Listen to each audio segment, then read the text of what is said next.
મારું નામ સોઢા પરમાર માયાબેન સુરેશભાઈ. મારી સ્કૂલનું નામ શ્રી વહાણવટી હાઈસ્કૂલ ગઢિયા, તાલુકો કપડવંજ, જિલ્લો ખેડા. વિષય એગ્રીકલ્ચર. નામ વનકર જાનુબેન ગિરીશભાઈ, ધોરણ 9, તાલુકો કપડવંજ, જિલ્લો ખેડા. મારી સ્કૂલનું નામ શ્રી વહાણવટી હાઈસ્કૂલ. હું આજે તમને ઘરે હાઈટેક કોકોપીટ બનાવવાની રીત સમજાવીશ. નાળિયેરના નાના છોતરાને અલગ કરી દેવાના અને તેને સારી રીતે નાના નાના ટુકડા કરીને તેને તડકામાં સૂકવી દેવાના. પછી તેને મિક્સરમાં નાખીને નાના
કાર્બન ડાયોક્સાઇડ,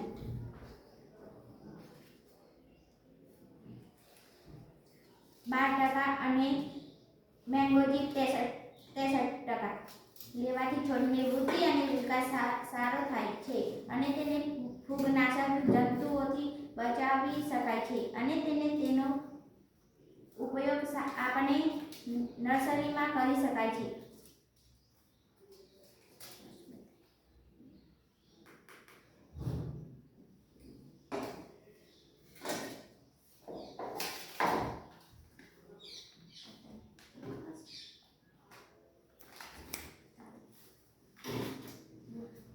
કોકોપીટના ઉપયોગો. કોકોપીટ બાગાયતમાં ખૂબ જ ઉપયોગી છે અને તેના અનેક ફાયદા છે.